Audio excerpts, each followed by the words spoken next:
This channel does not promote any violent, harmful, or illegal activities. All content provided by this channel is meant for an educational purpose only. আবার বাংলাদেশে অশান্তি, সংখ্যালঘুদের উপর অত্যাচার বেড়েই চলেছে। প্রতিবাদ করতে গিয়ে গ্রেফতার হিন্দু সন্ন্যাসী। ইসকনের সন্ন্যাসী চিন্ময় কৃষ্ণ দাসের গ্রেফতারিতে কড়া প্রতিক্রিয়া ভারতের। ওপার বাংলায় ধর্মীয় সংখ্যালঘুদের উৎপীড়নের প্রসঙ্গ তুলে ইউনূস সরকারকে দায়িত্ব মনে করিয়ে দিল নয়াদিল্লি। দলগতভাবে পথে নেমেছে বিজেপিও। কাল বাংলাদেশ হাইকমিশন ঘেরাওয়ের ডাক বিরোধী দলনেতার।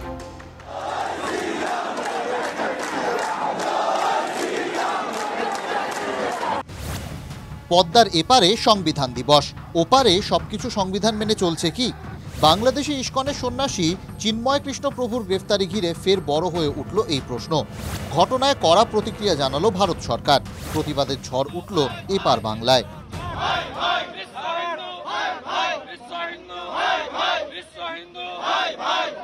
এখন যারা ফেস হয়ে গেছে, যে প্রোটেস্টার ফেস হয়ে গেছে, ওদের পেছনে নানা ভাব থেকে ওরা কেস ফাইল করছে। পুরো ওয়ার্ল্ডে প্রোটেস্ট হচ্ছে।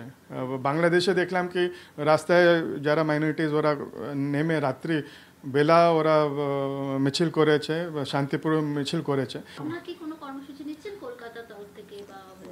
আমরা এটা ডিসাইড করবো অফকোর্স, কিন্তু অ্যাকচুয়ালি আমরা ব্যস্ত আছি এটা ওনার কি, কেন কি ওনার সেফটি এখন অনেক ইম্পর্টেন্ট। ভারতের সংবিধান দিবসের আবহে বাংলাদেশে চিন্ময় কৃষ্ণ প্রভুর গ্রেফতারি নিয়ে কড়া প্রতিক্রিয়া জানিয়েছে নয়াদিল্লি। বিদেশ মন্ত্রকের কড়া বিবৃতি। বাংলাদেশের সম্মিলিত সনাতন জাগরণ জোটের মুখপাত্র চিন্ময় কৃষ্ণ প্রভুর গ্রেফতারি ও তাঁকে জামিন না দেওয়ার বিষয়টি গভীর উদ্বেগের। বাংলাদেশে হিন্দু সহ সংখ্যালঘু সম্প্রদায়ের মানুষের ওপর কট্টরপন্থীদের পরের পর হামলার মধ্যেই এমন আরও একটি ঘটনা। সংখ্যালঘুদের বাড়ি দোকানপাটে অগ্নিসংযোগ, মন্দিরে চুরি, বিগ্রহ ভাঙচুরের মতো ঘটনার একাধিক তথ্য প্রমাণ রয়েছে। দুর্ভাগ্যের বিষয় হলো, যেখানে ষড়যন্ত্রীদের বিরুদ্ধে উপযুক্ত ব্যবস্থা নেওয়া উচিত ছিল, সেখানে শান্তিপূর্ণ জমায়েত করে যথার্থ দাবিতে সরব হওয়া ধর্মীয় নেতার বিরুদ্ধেই মামলা হচ্ছে। আমরা এও দেখছি যে চিন্ময় কৃষ্ণ দাসের গ্রেফতারির বিরুদ্ধে শান্তিপূর্ণ প্রতিবাদে পথে নামা ধর্মীয় সংখ্যালঘুরাও উৎপীড়নের শিকার। আমাদের আবেদন, বাংলাদেশ সরকার সমস্ত ধর্মীয় সংখ্যালঘুদের নিরাপত্তা ও শান্তিপূর্ণ উপায়ে প্রতিবাদ সংগঠিত করার অধিকার সুনিশ্চিত করুক। শেখ হাসিনা কিন্তু বরাবর চেয়েছে ভারতবর্ষের সঙ্গে একটা সুসম্পর্ক বজায় রাখার, যেটা কিন্তু এই ইন্টারিম গভর্নমেন্ট করবে না। কারণ যথেষ্ট পরিমাণে ইন্টেলিজেন্স রিপোর্ট এটা বলে যে এই আউস্টিং অফ শেখ হাসিনার পেছনে পাকিস্তানের আইএসআই এর কিন্তু একটা বড় ভূমিকা ছিল। এই যে পাকিস্তানের সাথে সুদীর্ঘ সম্পর্ক তৈরি করা বা বারবার করে হিন্দুদের টার্গেট করা, এইটার মধ্যে দিয়ে কিন্তু একটা বিষয় পরিষ্কার যে ভারতের সঙ্গে সম্পর্কটাকে নষ্ট করা বা ভারতের সঙ্গে একটা ডিস্টেন্স মেনটেন করা, এটা কিন্তু এই গভর্নমেন্টের একটা যথেষ্ট ইম্পর্টেন্ট স্ট্র্যাটেজি। এবং সেই জন্যে কিন্তু হিন্দু বা অন্যান্য রিলিজিয়াস মাইনরিটিসদেরকে বারবার করে আঘাত করা হচ্ছে, টার্গেট করা হচ্ছে। চিন্ময় কৃষ্ণ প্রভুর গ্রেফতারির প্রতিবাদে মোদী সরকার যেমন কড়া বার্তা দিয়েছে, তেমনি ভারতের প্রধান শাসক দল বিজেপিও বাংলাদেশের পরিস্থিতি নিয়ে সুর চড়াচ্ছে ক্রমশ। বিশেষ করে পশ্চিমবঙ্গের মাটিতে শুভেন্দু সুকান্তরা সনাতন পন্থার হয়ে গলা ফাটাতে শুরু করেছেন। 3টে ডেপুটি হাই কমিশনার ঘেরাও করবে বিজেপি এমএলএরা। আগামী বৃহস্পতিবার হিন্দু জাগরণ মঞ্চ কল দিয়েছে সব হিন্দুকে রাস্তায় নামতে ডেপুটি হাই কমিশনের ঘেরাও করার জন্য। রবিবারের মধ্যে কাজ না হলে বনগাঁর এমএলএ পেট্রোপোলে অবরোধ শুরু করবে সোমবার থেকে। তৃণমূল করবে না, এরা মুসলিম লীগ 2, আমরা করব। ভারতীয় জনতা পার্টি 6-0 হেরেছে। রুটি কাপড়ার মাকানের রাজনীতি তারা করেন না, ফলে মানুষকে বিভ্রান্ত করতে এই ধর্ম, হিন্দু, এইগুলো হচ্ছে তাদের একমাত্র অস্ত্র, সেইগুলো করার চেষ্টা করেন। বাংলার মাটিতে এগুলো কোনো অবস্থাতেই, এই রাজনীতি, ধর্মীয় ভেদাভেদের রাজনীতি সফল হবে না। এদিনই দিল্লিতে অমিত শাহের সঙ্গে দেখা করেন বিজেপির রাজ্যসভার সাংসদ শ্রমিক ভট্টাচার্য। বাংলাদেশের সীমান্তবর্তী ভারতীয় জেলাগুলিতে কিভাবে দ্রুত জনবিন্যাস বদলাচ্ছে সে বিষয়ে স্বরাষ্ট্রমন্ত্রীর দৃষ্টি আকর্ষণ করেন তিনি। এখানে কোনো কংগ্রেস, সিপিএম, বিজেপি, তৃণমূলের বিষয় নয়। এই বিষয়টা হচ্ছে পশ্চিমবঙ্গের আভ্যন্তরীণ নিরাপত্তা, পশ্চিমবঙ্গের সঙ্গে সঙ্গে সারা ভারতবর্ষের আভ্যন্তরীণ নিরাপত্তা এবং দেশের সুরক্ষা জড়িয়ে আছে। বিজেপি একমাত্র রাজনৈতিক দল যে ৮০-র দশক থেকে বলে এসছে যে সাইলেন্ট ডেমোগ্রাফিক ইনভেশন চলেছে পশ্চিমবঙ্গের ওপরে।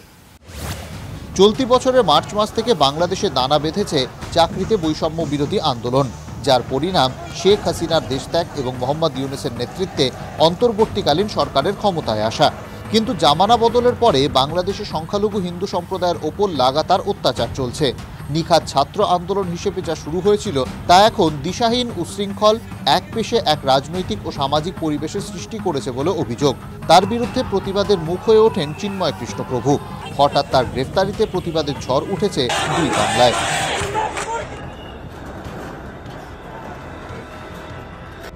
TV9 বাংলা।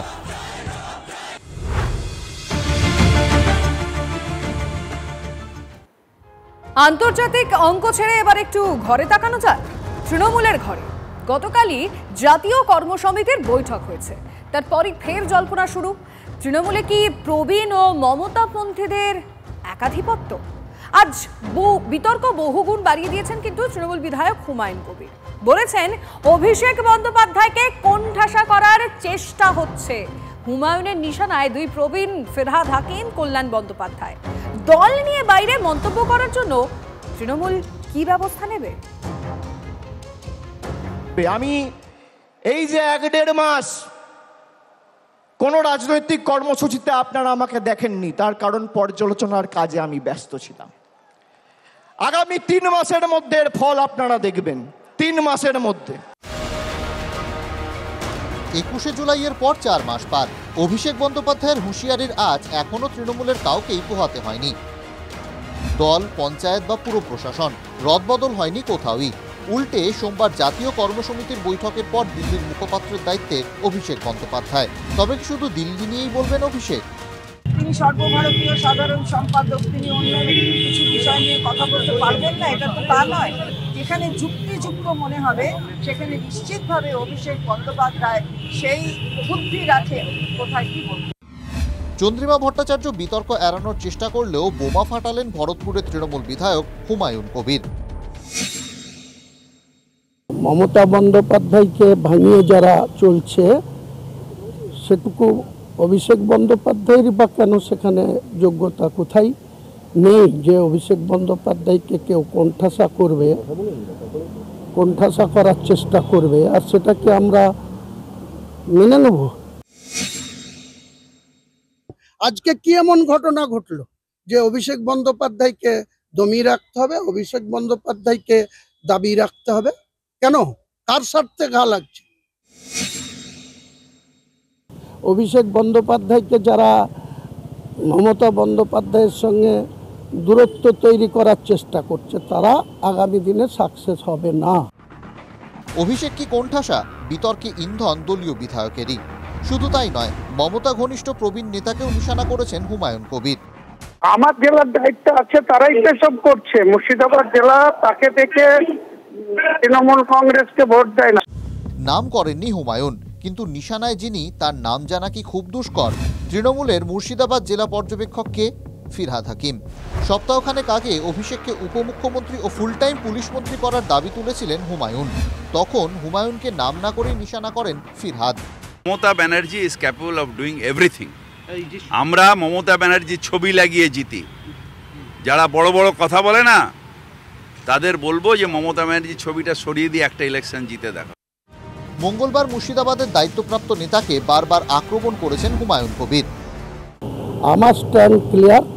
নেক্সট ইলেকশনে অভিষেক বন্দ্যোপাধ্যায়কে সামনে রেখেই মুর্শিদাবাদ জেলায় হুমায়ুন কবিরের সঙ্গে ভোট পার্সেন্টেজ আছে না অন্য কারোর সঙ্গে আছে, সেটার প্রমাণ হুমায়ুন কবির নেক্সট ইলেকশনে দেবে। দলের মধ্যে এভাবে নিজস্ব স্ট্যান্ড তৈরি করা যায় কি? দলের শৃঙ্খলা নিশ্চিত করতে 3 শৃঙ্খলারক্ষক কমিটি করে দিয়েছেন মমতা বন্দ্যোপাধ্যায়। তার পরের দিনই কিনা দলীয় সতীর্থদের আক্রমণ। রাজনৈতিক মহলে চর্চা, হুমায়ুন কবির কি দলের শৃঙ্খলা রক্ষা কমিটিকে গুরুত্ব দিতে নারাজ? দল কি হুমায়ুন কবিরের এই মন্তব্যের পর ব্যবস্থা নেবে? হুমায়ুন অকুত ভয়। আমরা দলের তো আমাদের কোনো গুরুত্ব নাই। ববে হাকিমরাই তো বলছে হুমায়ুন কবিরের কোন কে যে কথা বলার। এখানে কল্যাণ বন্দ্যোপাধ্যায় তো বলছে যে হুমায়ুন কবির কে। দলেরই যখন কেউ নয়, তাহলে তাকে আবার শৃঙ্খলা কমিটির কোনো নোটিশ করার সুযোগ আছে বলে তো আমার জানা না। উল্টে শৃঙ্খলা রক্ষা কমিটি নিয়েই প্রশ্ন তুলে দিয়েছেন হুমায়ুন। যারা তোষামত করতে পারবে তারাই তো নেতা, এখানে কি আছে শৃঙ্খলার ক্ষেত্রে? সব থেকে যে ডিসিপ্লিন বেশি ভঙ্গ করে সেই ডিসিপ্লিন কমিটির ঘটনাচক্রে শৃঙ্খলা রক্ষা কমিটিতে রয়েছেন ফিরহাদ হাকিম নিজেই। কি করবেন ফিরহাদরা? সৌরভ গুহ ও প্রদীপ্ত কান্তি ঘোষের রিপোর্ট, TV9 বাংলা। হুমায়ুনের হুঙ্কার শুনলেন? কি করবে তৃণমূল? বিরোধীরা অবশ্য বলছেন সবই নাকি সেট করা। অনভিপ্রেত এই অবাঞ্ছিত বিতর্কগুলোকে টেনে আনা কোনো অবস্থাতেই সমর্থন করি না। উনি বিধায়ক, উনি দলের নেতা, ওনার যদি কোনো বক্তব্য থাকে দলের যথাযথ নেতৃত্বের কাছে উনি সেগুলো বলার যথেষ্ট সুযোগ এবং অধিকার তার রয়েছে। তার বদলে এই বাজার গরম করার কোনো অর্থ হয় না। দলীয় নেতৃত্ব যা সিদ্ধান্ত নিয়েছেন, যা কর্মসূচি নিয়েছেন সবাই দেখতে পাচ্ছেন। সেখানে এই ধরনের কোনো মন্তব্য করা তিনি যে করেছেন সেটা নিশ্চয়ই আমাদের দলের নেতৃত্ব নজর রাখছেন, তারা এই বিষয়টা দেখছেন। সর্বভারতীয় সাধারণ সম্পাদক, দলনেত্রী বা কনসার্ন লিডারশিপ তাদের কাছে তারা বলতে পারেন এই ধরনের প্রকাশ্য অনভিপ্রেত বক্তব্য, এতে বিভ্রান্তি তৈরি হয়, এগুলো করা উচিত নয়।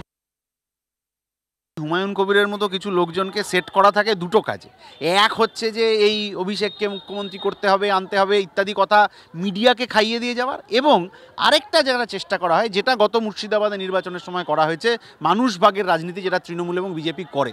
এই হুমায়ুন কবিরেরও মুখ বন্ধ হবে না, কারণ হুমায়ুন কবিরও মুখ খুললে সরকার পড়ে যেতে পারে। ফলে এই সব দুর্নীতিতন্ত্রের 75-25 বখরার খেলা, ফলে এইটা চলতেই থাকবে যতদিন পশ্চিমবাংলার রাজনৈতিক সংস্কৃতি পরিবর্তন না হচ্ছে।